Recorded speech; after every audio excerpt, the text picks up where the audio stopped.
Hey, what's up YouTube? This is Youthman. In today's video, we're going to be unleashing the beast. That's right, we're going to be doing an unboxing of Power Sound Audio's S3611 Subwoofer. But before we continue, if you're into home theater, audio, and video, hit that subscribe button. And don't forget to hit that bell notification so that you'll be notified when the next video drops. All right, guys, well, you've asked for it several months ago during my review of the SVS dual SB16 Ultras and the dual PV16 Ultras. Down in the comments, you guys, many of you shared you wanted to see me review and check out Power Sound Audio's subwoofers. So I didn't know a lot about Power Sound Audio, so I reached out to them and got in touch with a co-owner, Tom. Had a chance to speak with Tom over the phone. Super nice guy and very knowledgeable. He and I had a great conversation, and he was excited about the opportunity of sending me one of their subwoofers. Now, during our conversation, he had a great suggestion to put a poll out to you guys to find out which of their subwoofers that you'd be most interested in me reviewing. So I listed about 4 of their subwoofers that they have available, and at that time, it was 2-to-1.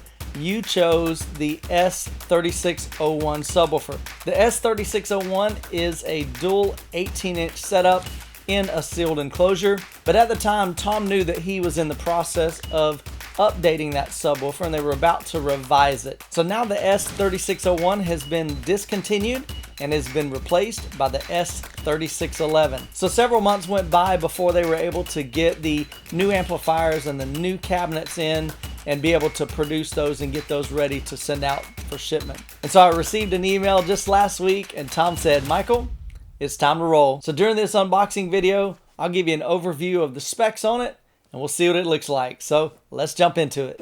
All right, let's get this bad boy unboxed here. Pretty excited about this. I've always wanted to have dual 18s in my room. I know a friend of mine, he's got 4 18s in his home theater and they sound pretty ridiculous. 18s just produce so much air pressure in the room.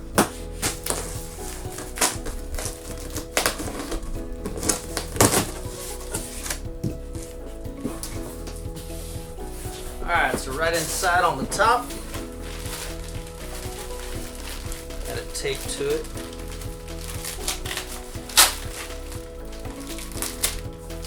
Alright, so we've got the power cable and a user guide, so we'll lay that off to the side.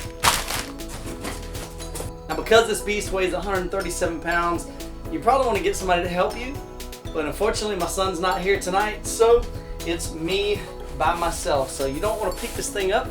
So here's what we're going to do. Looks like we can put it on its side. So we're going to do it this way. Like that. I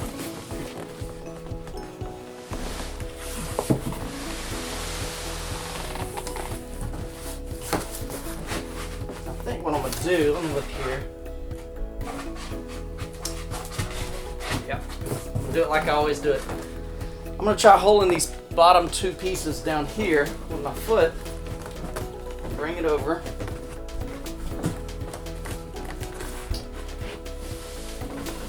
Just like that. That should be the easiest way to get this thing out of here.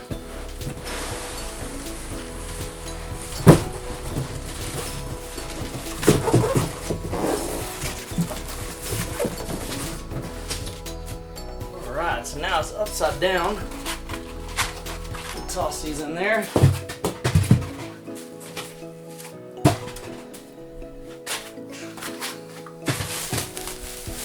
Since we're down here, we'll go ahead and take off all this packaging. Like I said, I'm gonna have to save all this packaging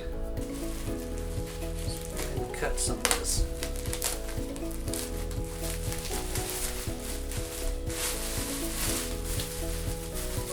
So much tape.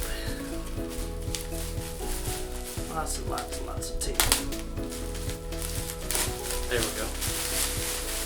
That should give us enough, almost enough freedom. There we go.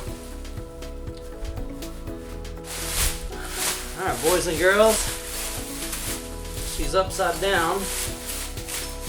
We can fix that.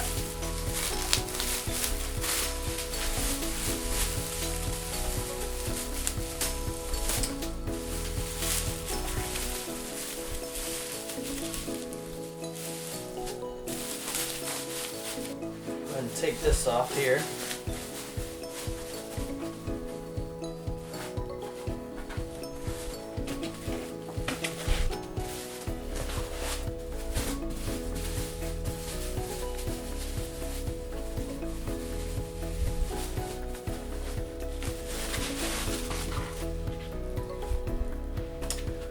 Just like that.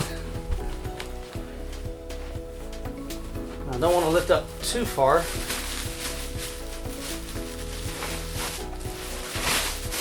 Get this out from under here. Just like that. I'm going to slide this out a little bit.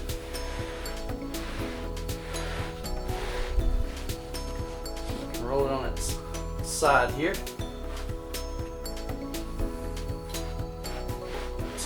Spin it around.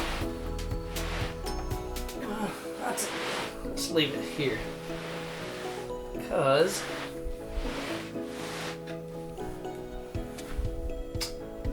there we go. All right, how much to look at there, man.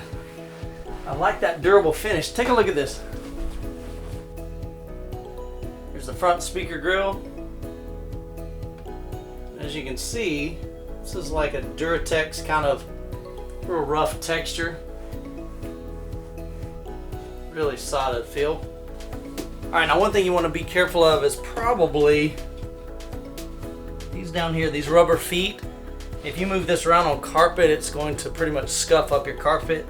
So you got to figure out a way to kind of move it around without making big black marks. So we're going to kind of walk it like that. That way it's on one edge.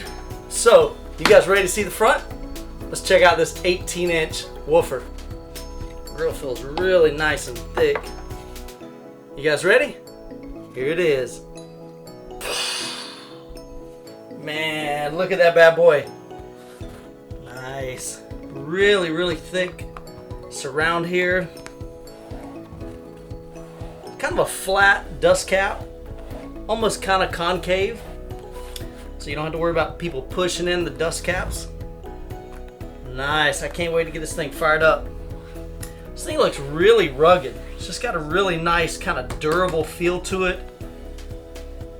Definitely not what I would consider like your pretty subwoofers. Man, this looks great. Let's swing it around. Let's look at the amp.